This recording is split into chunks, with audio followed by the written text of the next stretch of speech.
Jesus came to start a revolution to win back the hearts and minds of humanity. And he calls each and every one of us to join him in that revolution. You know, I think back at the time of the Jews and when Jesus was around, and they were often looking for the Messiah to come. They were looking for a great warrior king. They expected a mighty general or king to come and to lead them in battle. But I think time has shown that winning a battle can only do so much for you. That the making of laws and rules might enforce certain behaviors for a certain time, but that's only until the next round of leadership comes in. If you want to affect real change in this world, you must change hearts and minds. Real revolutions are changed by changing the hearts and minds of people. And that is what Jesus came to do. So how did this happen? How did Jesus go about changing the hearts and minds of the people in the world? Well, it started over 2,000 years ago. It started on that night when the angel Gabriel visited Mary and said, hey, guess what? You're going to be the mother of God. And a life was conceived in her womb. And the Sacred Heart of Jesus started beating. Think about that for a minute. The Sacred Heart of Jesus beating inside the womb of Mary.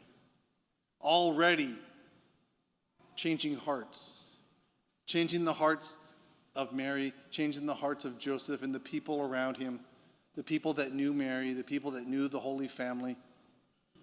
That's where it started, right? Hearts started to be softened, hearts started to be changed. We see it in the birth of Jesus in a manger. You know, the Jews expected to be a king, to be born in a palace, to come and to rule them. But Jesus was born in a manger, his Sacred Heart beating in that little feeding trough. Think about that. Hearts were changing. Hearts were changing. Think about Jesus being found in the temple, disobeying his parents and staying behind in Jerusalem when he was supposed to go home. And when they found him, he was in there sharing with the doctors of the law and all the smart people, right? And they were amazed at his knowledge. They were amazed at his insights into things. Hearts were changing. Again, the Sacred Heart of Jesus was having an effect on the world, even in this very small way.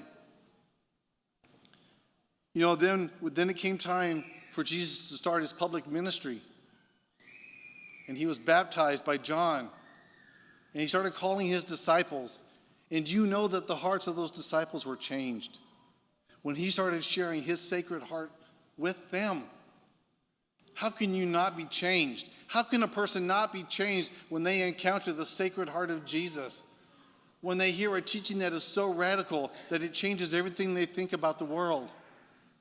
But this is what happened. Jesus came and started with the disciples, changing hearts one at a time. He continued through his public ministry to change hearts through healing, through feeding the hungry, through teaching, changing hearts through his Sacred Heart. The revolution had begun. Nobody maybe kind of realized it yet, but a revolution had begun. It started small.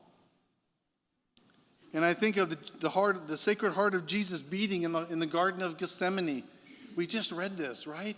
Jesus in the Garden of Gethsemane, his heart was aching in the Garden of Gethsemane when he said, Father, if it's possible, let this cup pass me by. He was giving us a model of what it means to give yourself. Again, the Sacred Heart of Jesus changing the hearts of those around him. Imagine the heart of Jesus as he is being scourged, as each blow hits him across the back. How his heart would jump every single time. Imagine that. That is a torture that he took for us. Again, his heart was starting to change. Our heart was changing. His heart was still sacred, but it was starting to come under a lot of stress. Think about Jesus walking the way of the cross. In a little bit, I'm going to carry a cross in here, and it's not that big. But I'll tell you what, you get tired pretty quick For those of you that made the walk across town, carrying that cross is not easy. You can hurt your shoulder. I mean, it's tough.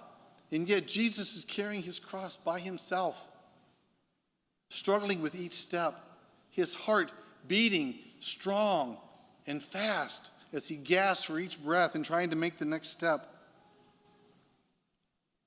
Then we see Jesus as he's hung on the cross, as the nail is going to his hands. His heart is beating loudly as he is about to die. And he says, Father, forgive them, for they know not what they do. I read this quote in this book I was reading. It was on it's a consecration to divine mercy. And it said this: it's like Jesus on the cross at the moment of his death saying, Father, please give me all the punishment due to sinners, and give to sinners all the blessings of my own divine sonship. Let that sink in for a second. I think it bears repeating. Imagine Jesus on the cross. Father, please give me all the punishment due to sinners, and give to sinners all the blessings of my own divine sonship. Wow.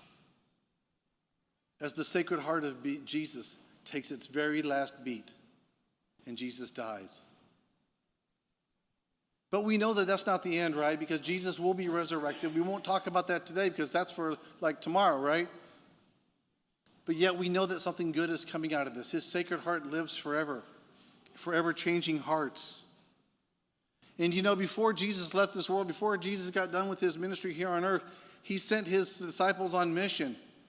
He sent their transformed hearts out into the world and said, go out into the world and make disciples of all nations, baptizing them in the name of the Father and of the Son and of the Holy Spirit. That is what it means, my friends. We have all been called to be part of this revolution to spread his message, his love, his Sacred Heart. Oh, that the world would all come into one heart under Jesus. What a beautiful world that would be. And yet, that is exactly what Jesus desires in our lives. He wants every single one of us to be united with his Sacred Heart. Through his suffering on the cross, he has made that possible. So yes, the revolution of changing hearts and minds started over 2,000 years ago. But Jesus and his Sacred Heart, they continue to call to each and every one of us to come and to be one of his disciples, to allow his Sacred Heart to change our hearts to be more like him, to give us the strength that we can't help but go out and spread the gospel and to make disciples of all nations.